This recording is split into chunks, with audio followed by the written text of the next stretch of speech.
It's a strange universe out there, and we've got it covered.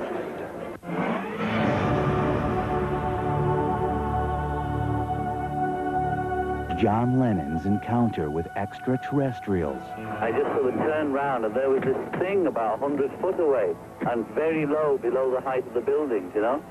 And I was thinking, what is it? I think, it's a flying saucer. A day in the life in New York City. He had the proof, finally, that UFOs existed. The living witness.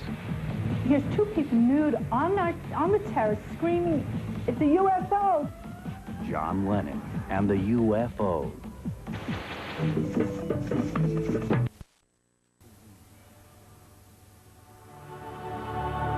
Now, Emmitt Miller. John Lennon. He was a hero to many people, and today, long after his death, he still is. Lennon was one of the first rock stars to use his power in politics. It got him in trouble with the powers that be. But what you might not be aware of is his connection to extraterrestrial powers, or the night he encountered a UFO. It happened on the night of August 23rd, 1974. I just sort of turned round, and there was this thing about 100 foot away. John Lennon saw it, and so did his girlfriend, May Pang. And I'm screaming, "It's a UFO!" But only now, 23 years later, are people taking the first close look at this long-lost episode, a day in the life of a Beatle. And for the first time, May Pang is revealing the long, hidden sketches made by John Lennon of what he saw. And stranger still, some are even taking a closer look at John Lennon's death and the possibility that it was linked to something he wasn't supposed to see or talk about. It must be a flying saucer, but you don't want to face it, you know? John Lennon's apparent close encounter came at a time after he'd left the Beatles. He was living in New York City, fighting a U.S. government attempt to deport him. He was under surveillance by the FBI because of his left-wing political activities. And he was separated from his wife, Yoko Ono, living with his one-time assistant, May Pang, in a penthouse on East 52nd Street. And we were finishing up the Walls and Bridges album that John had been working on. And he decided to take a walk out on our terrace.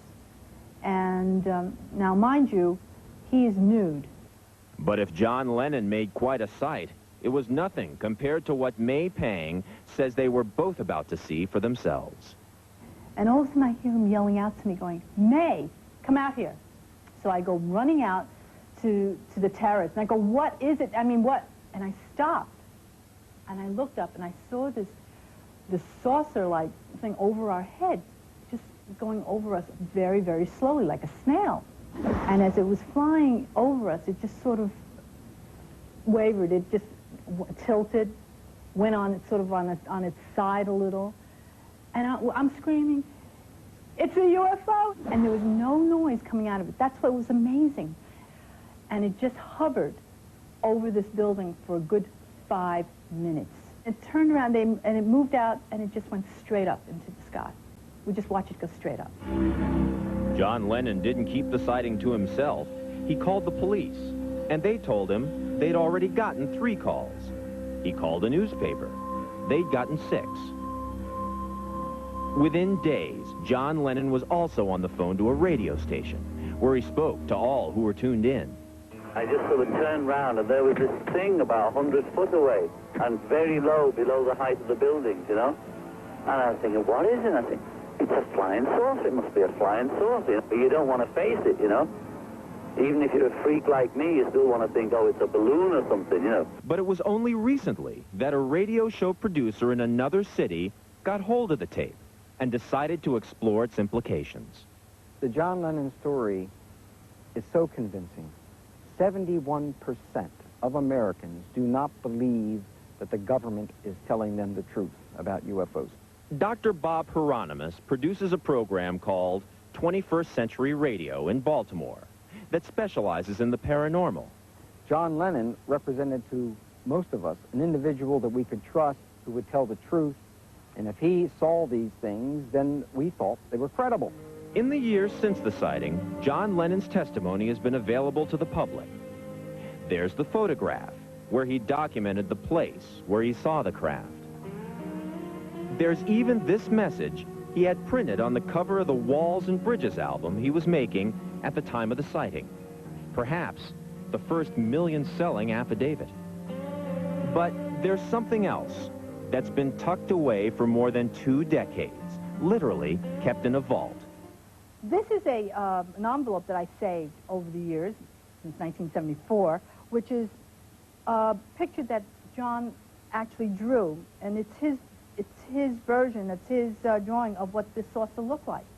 So here is the white lights all around, and here was the bright red steady light on top.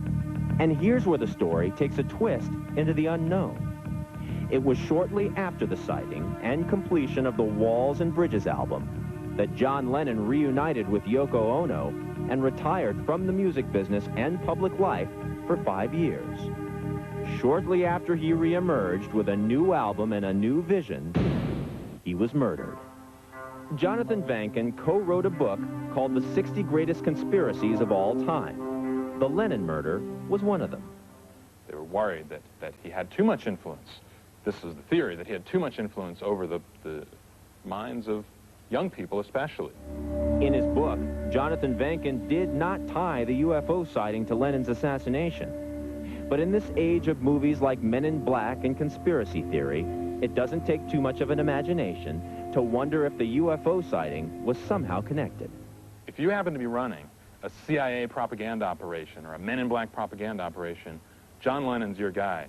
In hindsight, May Pang has but one regret: that her former lover, John Lennon, was not granted his fondest wish, to be beamed up by the UFO and taken away. Maybe then, he'd still be alive, in some other time, in some other place. I just remember having a conversation shortly thereafter. John's looking at it and he's saying, he goes, I wish they had taken me. He would like to have gone. Of the surviving Beatles, Ringo Starr also believes in UFOs. Many more strange stops to make.